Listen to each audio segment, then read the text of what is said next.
بسم اللہ الرحمن الرحیم صلی اللہ تعالیٰ علیہ وآلہ وسلم۔ لائف چینجنگ 76 ناظرین، امید کرتا ہوں آپ خیریت سے ہوں گے۔ آج انشاءاللہ ہم بہت ہی پیارا واقعہ سننے والے ہیں کہ جو دعا اللہ تبارک و تعالیٰ دعا بندہ مانگتا ہے تو اللہ پاک اسے کیسی کیسی نعمتوں سے نوازتا ہے۔ بہت ہی انٹرسٹنگ واقعہ ہے، مجھے بہت اچھا لگتا ہے۔ آئے انشاءاللہ سنتے ہیں۔ کہتے ہیں کہ ایک شخص تھا جو بڑا مالدار ہوا کرتا تھا، اللہ پاک نے اسے بڑی دولت سے نوازا تھا۔ ایک دن کیا ہوا کہ وہ اپنے کمرے میں آرام کر رہا تھا، لیکن اس سے نیند نہیں آ رہی تھی۔ وہ ادھر لیٹ رہا ہے، ادھر لیٹ رہا ہے، کروٹ بدل کے لیٹ رہا ہے، اپنے پورے کمرے میں گھوم رہا ہے، اپنے گھر کی ٹیرس پہ گھوم رہا ہے، اپنے جو اس کا جو محل تھا اس کے باغیچوں میں گھوم رہا ہے، لیکن اس کو کہیں بھی اچھا نہیں لگ رہا تھا۔ تو اسے گھومتے گھومتے اپنے محل سے باہر نکلا اور عوام میں آنے لگا، عوام میں گیا، عوام میں اسے کہیں اچھا نہیں لگ رہا تو بہت بڑا گھما، اپنے پورے ایریا میں گھومنے کی کوشش کی، لیکن اسے کہیں بھی سکون نہیں مل رہا تھا، کہیں اچھا نہیں لگ رہا تھا۔ تو اس کے دل میں اچانک آیا، بولے چلو آج مسجد میں جا کے بیٹھتے ہیں، تھوڑا اچھا لگے اور تھوڑا پڑھ لیتے ہیں نماز وغیرہ۔ اب وہ جب مسجد میں گیا، وضو وغیرہ اس نے کیا۔ اب مسجد کے اندر جب گیا تو اسے رونے کی آواز آ رہی تھی، ہچکیاں لے کے کوئی رو رہا تھا، اسے رونے کی آواز آ رہی تھی۔ اور مسجد کے اندر گیا، دیکھا کہ کوئی بوڑھا شخص ہے جو بڑا رو رہا ہے۔ تو وہ مالدار شخص گیا اور اس نے کہا کہ کیا ہوا بابا جی، اب کیوں رو رہے ہو؟ حالانکہ وہ جانتا تو نہیں تھا اسے، انجانا تھا، ایک ہی شہر میں رہتے تھے لیکن انجان یہ شخص دونوں۔ اور وہ بوڑھا شخص بڑا رو رہا تھا، دعائیں مانگ رہا تھا اور رو رہا تھا، دعائیں مانگ رہا تھا اور رو رہا تھا۔ تو وہ جو مالدار شخص تھا اس سے بات کر رہا ہے، لیکن وہ بوڑھا شخص اس سے بات نہیں کر رہا ہے، بس وہ روئے جا رہا ہے اور دعائیں مانگتے جا رہا ہے۔ تو وہ مالدار شخص بیٹھ گیا اس کے پاس تھوڑی دیر کے لیے کہ چلو ان کی دعائیں ختم ہوگی، یہ جب رونا تھوڑا بند کریں گے تو ان سے پوچھوں گا کہ اتنا کیوں رو رہے ہو، کیا تکلیف ہے۔ تو کافی دیر وہ مالدار شخص اس بوڑھے کے پیچھے بیٹھا رہا کہ ان کی دعائیں ختم ہوں تو میں ان سے بات کروں کہ ان کو کیا تکلیف ہے۔ تو وہ کافی دیر ہو گئی، کافی لمبے وقت کے بعد پھر اس بزرگ کی دعائیں ختم ہوئی، انہوں نے دعائیں منہ پر ہاتھ پھیرا اور جب واپس جانے لگے تو مالدار شخص نے انہیں روکا کہ بابا جی رکیے۔ تو پھر وہ بوڑھا شخص رکا۔ بوڑھے شخص سے اس مالدار شخص نے پوچھا کہ بابا جی آپ کو کیا تکلیف ہے، آپ اتنا زیادہ کیوں رو رہے تھے، آپ کو کیا پریشانی، آپ بتائیے، میں آپ کی پریشانی کو دور کرنے کی کوشش کرتا ہوں اگر میں کر سکا تو۔ تو وہ بوڑھا شخص کہتا ہے کہ بیٹا آپ میری پریشانی کو نہیں دور کر سکو گے، میری پریشانی بہت بڑی ہے اور میری پریشانی میں نے اللہ پاک کو بتا دی ہے، میرا رب میری پریشانی کو دور فرما دے گا۔ تو مالدار شخص کہتا ہے کہ مجھے بتائیے، میں اگر کچھ مدد کر سکا تو آپ کی ضرور مدد کرنے کی کوشش کروں گا۔ وہ مالدار شخص اس بوڑھے شخص سے بہت زیادہ اصرار کرتا ہے، یعنی کہ بہت زیادہ انہیں فورس کرتا ہے، ریکویسٹ کرتا ہے کہ وہ انہیں بتائے کہ اس بوڑھے شخص کو تکلیف کیا ہے۔ تو پھر وہ بوڑھا شخص اس مالدار شخص کہتا ہے کہ دیکھو بیٹا، میری 3 بیٹیاں ہیں اور میری تینوں بیٹیوں کی شادی ہونے والی ہے اور میرے پاس اتنی رقم نہیں ہے، اتنی دولت نہیں ہے کہ میں ان کی شادی کر سکوں، کیونکہ میں بڑا غریب اور بہت ہی کمزور ایک مزدور آدمی ہوں اور میرے پاس اتنی دولت بھی نہیں ہے، میں نے جتنی جمع کی تھی اتنی دولت سے میں ان کی شادی کرنے کا انتظام نہیں کر پا رہا ہوں، تو میں کیا کروں؟ اس لیے میں اپنے رب کی بارگاہ میں دعا کر رہا ہوں کہ میرا مولا کہیں سے میرے لیے اسباب بنا دے، میری پریشانی کو آسانی کر دے، اور میرا مالک بڑا مہربان رحم فرمانے والا ہے، وہ میرے لیے کہیں سے اسباب بنا دے گا۔ تو مالدار شخص کہتا ہے کہ چلیں میں آپ کو انشاءاللہ آپ کی کچھ مدد کرنے کی کوشش کرتا ہوں۔ تو مالدار شخص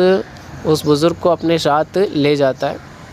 اور اس کے محل کے پاس لے جا کے ان کے محل میں بٹھاتا ہے، کھلاتا ہے، ناشتہ وغیرہ کراتا ہے، پانی وغیرہ پلاتا ہے، اور پھر ایک بہت بڑی تھیلی بھر کے انہیں بہت اچھی خاصی رقم دے دیتا ہے جس سے وہ 300 بچیوں کی شادی کر سکے، اتنا مال دے دیتا ہے۔ اور اتنا مال دینے کے بعد ان سے کہتا ہے کہ یہ ان کا ایک کاغذ پہ اپنا نام اور اپنی مہر لگا کے دے دیتا ہے کہ یہ آپ کاغذ رکھ لے چچا بابا جی، کہ آپ کو کبھی بھی اس طریقے سے کبھی بھی کتنی بھی رقم کی ضرورت ہو آپ بے جھجک آ کے مجھ سے لے لے۔ تو وہ بزرگ کہتے کہ نہیں مجھے اس کاغذ کی کوئی ضرورت نہیں ہے، مجھے تیرے اس رابطے کی بیٹا کوئی ضرورت نہیں ہے۔ تو وہ کہتا ہے کہ ارے میرے اس مہر والے کاغذ کو تو لوگ لینے کے لیے ترستے ہیں کہ مجھے یہ کاغذ مل جائے تو میرے سے ان کا رابطہ اور زیادہ مضبوط ہو جائے کہ میرے محل میں وہ کبھی بھی آ سکے، کہ ان کو جو سپاہی ہے دروازے کے پاس وہ انہیں روکے نہیں، بلکہ یہ آپ جب بھی دکھاؤ گے یہ کاغذ تو آپ کو سپاہی اندر آنے دیں گے، جو واچ مین کھڑے رہتے دروازے پہ وہ آپ کو روکیں گے نہیں،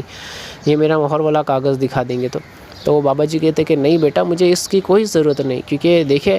میرا اللہ تعالیٰ سے رابطہ بہت مضبوط ہو گیا اللہ کرم سے کہ میں نے اس سے دعائیں کی تو اس نے تجھے بھیج دیا، اب پھر کبھی دعائیں کروں گا تو وہ تجھے پھر بھیج دے گا، مجھے اس کی کوئی حاجت نہیں۔ اللہ پاک بڑا کریم ہے، اسی نے تجھے آج بھیجا اور کبھی ضرورت ہوئی تو پھر تجھے بھیجے گا۔ تو بھی اللہ تعالیٰ کی ذات پہ بھروسہ رکھ اور میں بھی اللہ تعالیٰ کی ذات پہ بھروسہ رکھتا ہوں۔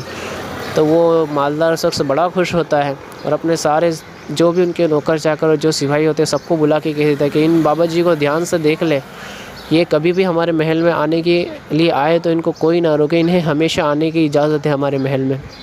وہ بابا جی بڑے خوش ہوتے ہیں، اللہ پاک کا شکر کرتے ہیں اور اس مالدار شخص کو دعائیں دیتے ہوئے اس کے محل سے نکلتے ہیں اور اپنی بچے کی شادی خوشی خوشی کرتے ہیں۔ اور وہ مالدار شخص جسے پہلے نیند نہیں آ رہی ہوتی، وہ آج پھر اپنے کمرے میں اس بابا جی کی مدد کرنے کے بعد جب اپنے کمرے میں جا کے سوتا ہے تو اسے بڑی سکون کی نیند آتی ہے، اسے بہت اچھا لگتا ہے، وہ خوش ہو جاتا ہے کہ اس نے جو مال کمایا تھا اتنی محنت سے وہ آج کسی کے کام آ گیا، اس کے دل کو بڑا سکون ملتا ہے، وہ بھی رب کا شکرانہ کرتا ہے، سجدے ادا کرتا ہے، اور وہ بوڑھا شخص بھی رب کا شکر ادا کرتا ہے، سجدے ادا کرتا ہے۔ تو ان شارٹ یہاں یہ ہمارا واقعہ ختم ہوتا ہے۔ تو میرے دوستو، آج ہمیں اس واقعے سے بھی بڑی کچھ سیکھ ملی کہ رات کو اگر ہم بھی پریشان حال ہو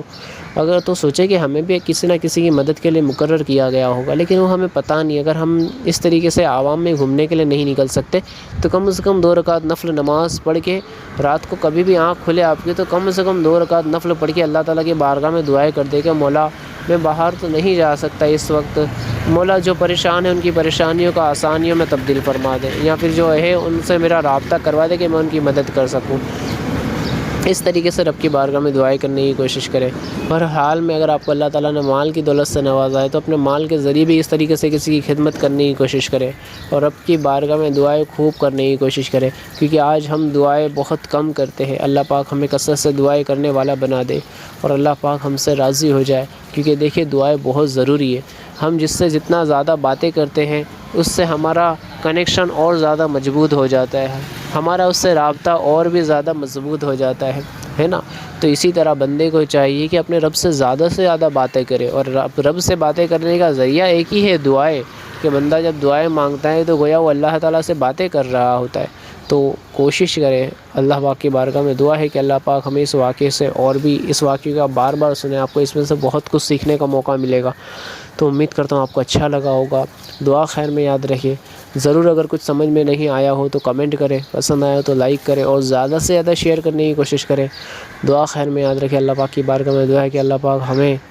ہم سے راضی ہو جائے اور ہمیں دونوں جہان کی بھلائیاں نصیب فرمائے، اور ہمیں بھی اس طریقے سے کسی کی مدد کرنے کی توفیق عطا فرمائے، اور اب خاص کر کے ہمیں زیادہ سے زیادہ دعائیں کرنے کی توفیق عطا فرمائے۔ جزاک اللہ خیرہ۔ السلام علیکم ورحمۃ اللہ وبرکاتہ۔ اللہ حافظ۔